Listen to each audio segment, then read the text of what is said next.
Kalian pasti pernah mengonsumsi antibiotik kan? Jangan sering-sering ya, sini aku jelasin kenapa. Antibiotik adalah jenis obat yang dapat digunakan untuk mengatasi infeksi yang disebabkan oleh mikroba seperti jamur dan utamanya bakteri. Antibiotik bekerja dengan cara membunuh mereka. Penggunaan antibiotik yang tidak dilakukan dengan anjuran yang sesuai, semisal terlalu sering, dapat menyebabkan resistensi antibiotik. Apakah resistensi antibiotik itu? Resistensi antibiotik adalah kondisi di saat suatu atau beberapa kelompok bakteri resisten atau kebal terhadap antibiotik yang seharusnya dapat membunuh mereka. Hasil akhir dari resistensi antibiotik adalah pengobatan yang tidak efektif karena bakteri tidak mati. Selain itu, penggunaan antibiotik yang tidak sesuai anjuran dapat membunuh bakteri baik di dalam tubuh kita. Contohnya, bakteri baik di usus kita yang dapat membantu proses pencernaan. Hasil akhir dari hal ini adalah gangguan pencernaan seperti diare. Resistensi antibiotik dapat terjadi melalui beberapa mekanisme.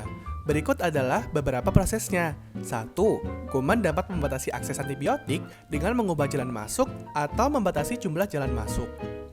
2.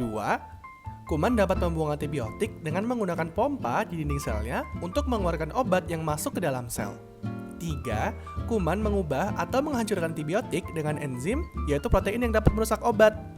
Keempat, banyak obat antibiotik dirancang untuk memilih dan menghancurkan bagian tertentu dari bakteri. Kuman dapat mengubah antibiotik sehingga obat tidak lagi cocok untuk menjalankan tugasnya. 5. Kuman dapat mengembangkan proses sel baru yang menghindari penggunaan target antibiotik. Untuk itu, inilah 5 hal yang perlu kalian pahami mengenai resistensi antibiotik. Pertama, resistensi antibiotik bukan berarti tubuh kalian yang kebal terhadap suatu jenis antibiotik, tetapi kumannya yang kebal. 2. Resistensi antibiotik dapat terjadi pada semua usia, dan apabila terjadi, penanganannya tentu akan lebih sulit. 3. Lakukan konsultasi dengan tenaga kesehatan sebelum mengonsumsi antibiotik. Kesalahan umum yang sering terjadi adalah menggunakan antibiotik untuk mengatasi penyakit akibat virus, seperti flu, yang padahal antibiotik tidak dapat bekerja pada virus. Yang keempat, saat berkonsultasi dengan tenaga kesehatan, berikan informasi mengenai apakah kalian berpergian ke daerah atau negara lain baru-baru ini. Hal ini berguna karena setiap daerah atau negara akan memiliki pola resistensi antibiotik yang berbeda.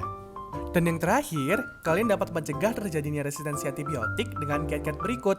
1. Cegah adanya infeksi agar kalian tidak memerlukan antibiotik. Pencegahan infeksi dapat dimulai dengan langkah-langkah mudah seperti vaksinasi, rutin mencuci tangan, serta menjaga kebersihan.